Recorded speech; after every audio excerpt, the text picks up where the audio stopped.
Welcome to another episode of the Contagious Culture Podcast. I am your host, Kyle King, and this podcast is focused on creating an ecosystem of academic excellence.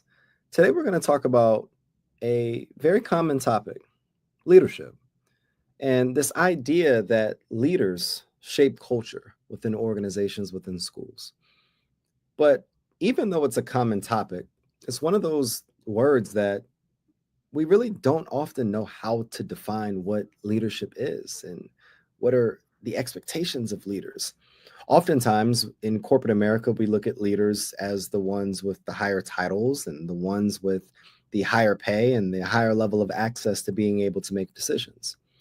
In the ancient world, they looked at leaders as the kings and the queens and the people that were in these specific places of power and that had position.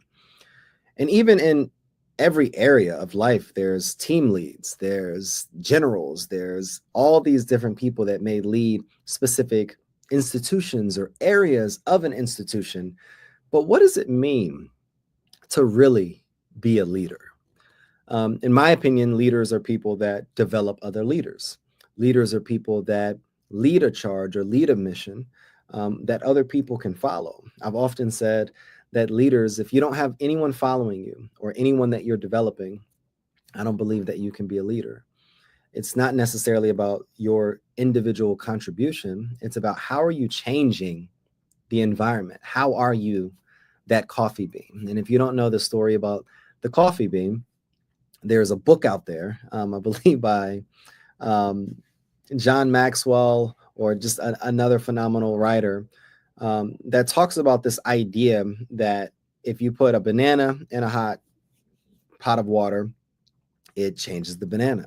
If you put a apple in hot water, it changes the apple. But if you put a coffee bean in a hot pot of water, it changes the water. It changes the environment around it.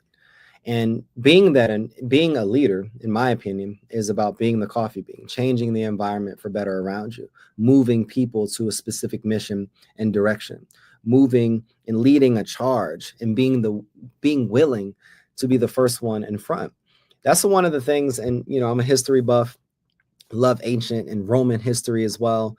That's one of the things that I really loved about times before, is that leaders would be the first one on the horses charging their armies towards battle, towards potentially their own death and demise.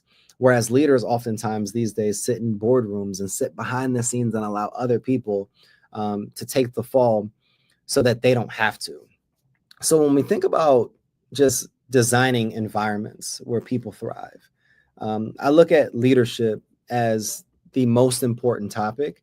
I believe that leadership is more of a presence than a position. I believe that culture isn't what is printed on a handbook or outlined in a mission statement.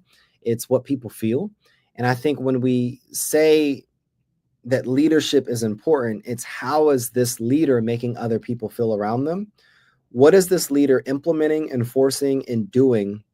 Or even how are they innovating in a way that doesn't just interact or make people how they feel?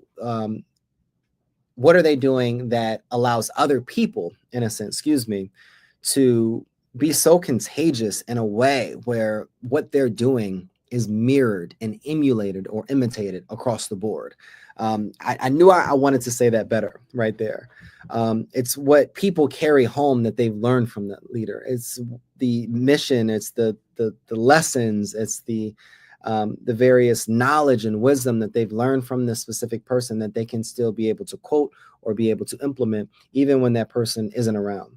And the truth is, whether we realize it or not, leaders are shaping culture in every single moment, with every single word and with every single decision. And we're just going to let that sink in for a second. Leaders shape every single moment, word, and decision that embodies the culture within the organization.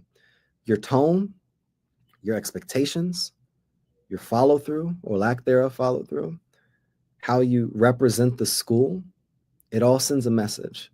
And as leaders, we don't just set goals. As leaders, we don't just delegate projects. We set emotional climates. We create atmospheres. We build or break trust with every interaction. Okay. And in many schools and in many organizations, culture is left to chance. And that's the truth. That's the hard reality. And people assume it will just happen.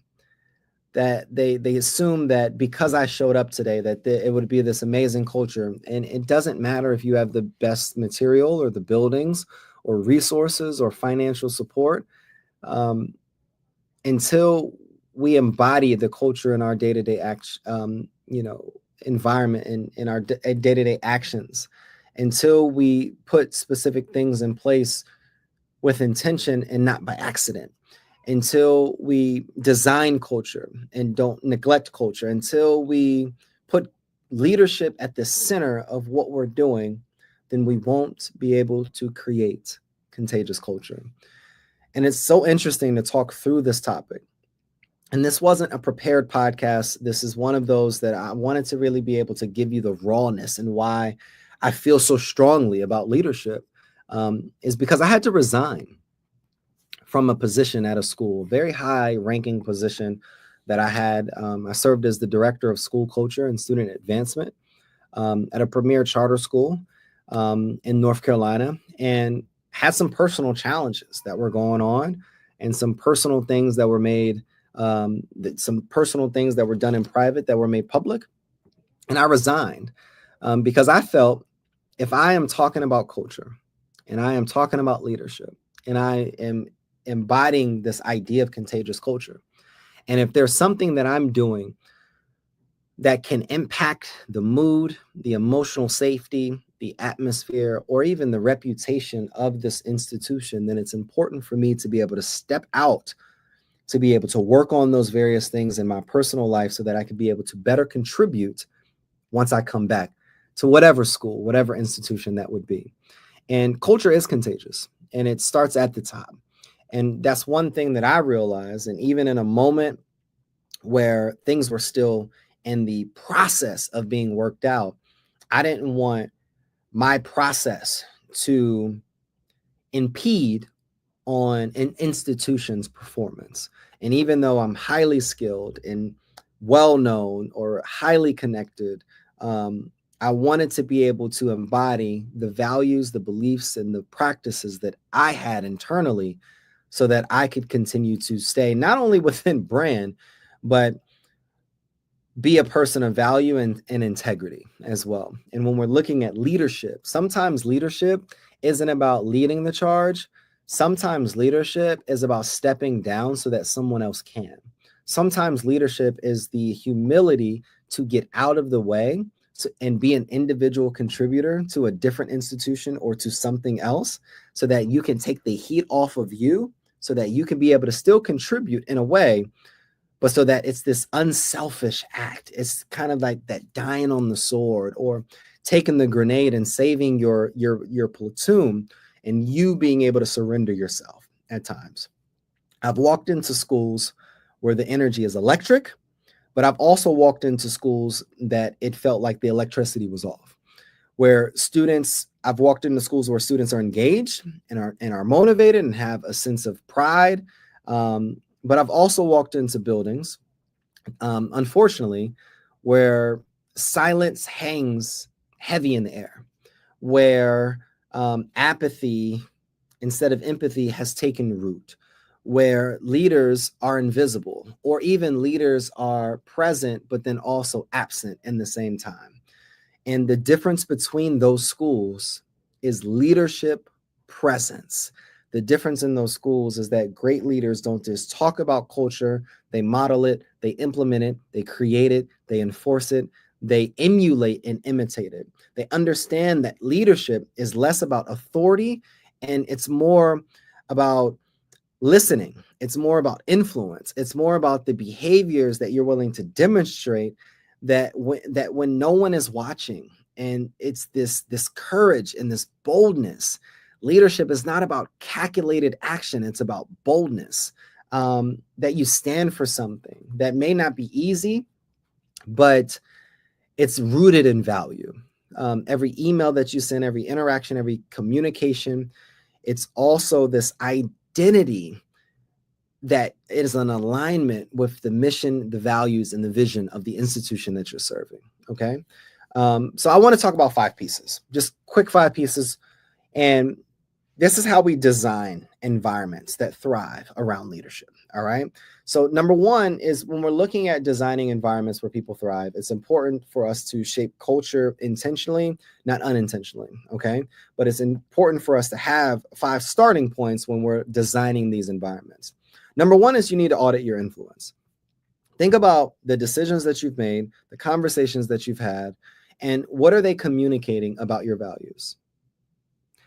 How are they showing people what you care about? How did you show up in your last staff meeting or board meeting or parent conversation? Leadership ultimately is a mirror. Leadership is a model, and what you model gets magnified. What you feed grows bigger. Okay. So I want you to really think about auditing your last few interactions with a teacher, with a student, with a parent, and not those interactions where it worked in your favor. Those interactions that may have led to maybe a crucial conversation. Those actions and interactions that maybe didn't go in the way that you thought. Those interactions and actions where you weren't getting your way, where that person wasn't necessarily agreeing with you. I want you to really think about those interactions. Okay. And then once we audit our influence, the second step is for us to create clarity. People crave clarity. I know I do personally. And in our last episode, I talked about the definition of culture, in my opinion, is clarity. Clarity in beliefs, in vision, and values, and practices, and social norms, and all of these various things. And I'm the person that craves clarity and clear values, clear expectations, clear feedback, clear, stable foundation. And I believe it creates that stable foundation. And if you don't have clarity, it's no way to be able to have a stable foundation. Okay. So how can we get clear in all of these various things? Because when we have a stable foundation, it develops trust, and then trust, and it creates a place that we all can thrive and grow. This idea of this idea of not this lacking of transparency. I had to get my words together. This lacking of transparency, it breeds anxiety. It breeds a place where there's no trust. It breeds a place where we can't connect, or there's no real relationships. There's no vulnerability. There's no real connection. And places like that can't potentially thrive as well. So I need you to make it your mission to over communicate what matters most. You have to get aligned with what are the most or the highest priorities of the specific organization. And then you need to implement practices and align beliefs and values with what is most important as well. Okay. Number 3 is you got to be present. I understand that leadership is presence, not position, but you have to be present. You have to get out of your office. You have to get from behind your computer screen and behind your desk, and you have to walk the halls. You have to check in with your teams. You have to send handwritten notes, and you send a message by sitting in classrooms. Send a message by taking your desk and getting a rolling podium, and then sitting and standing in the hallway so that you can interact with students throughout the day-to-day interactions. Okay. When people see you, they feel your leadership. When people see you, they feel that they matter, that the culture matters, and that your presence it screams more than just a position. All right. So that's number 3. So number 1 is audit your influence. Number 2 is to create clarity. Number 3 is to be present. And number 4 is to lead with empathy. And every conversation that we have here on the Contagious Culture podcast, this word comes up. Empathy is not weakness, it's strength. It's leadership. It's your superpower. You have to listen with curiosity, not judgment. You have to seek to understand the stories behind people's masks that they often wear. And when your team knows that you see them as a human being and that they matter, not just as employees, you'll be able to have team members that are willing to run through a brick wall for you. You'll have people that are more committed and courageous in their specific roles, and their return on impact and the return on investment that you're going to get is 100-fold. Okay. So we have to lead with empathy. And then number 5 is you have to own your gaps. Before we talk about owning your gaps, I need to just sit with that for a second. If you're not willing to audit your influence, you're not even going to be able to get to number 5. If you're not willing to create clarity, you're not even going to be able to get to number 5. If you're not willing to be present, then you're not going to get to number 5. If you're not willing to lead with empathy, then you're not going to be able to be prepared to be able to own number 5. In order to own our gaps,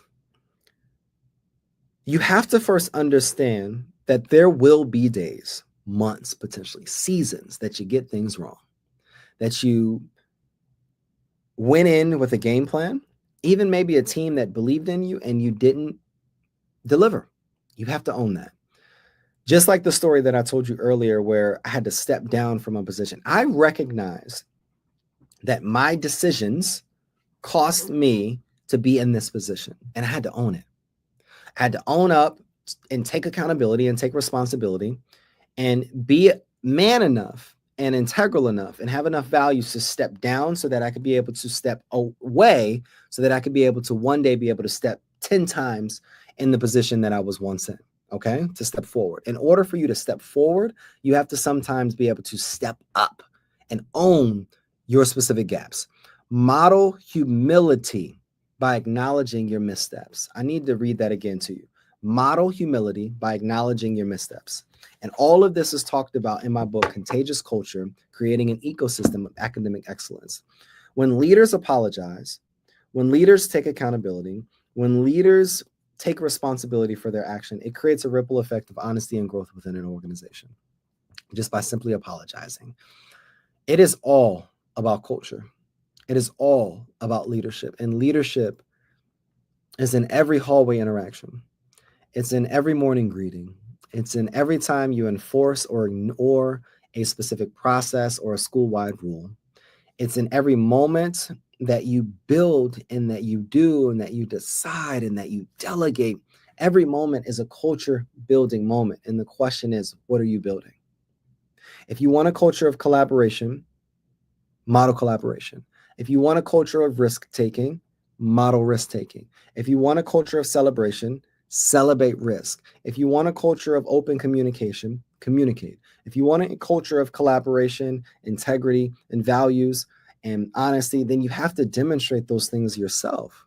The most powerful force in any school, within any organization, is you, the leader.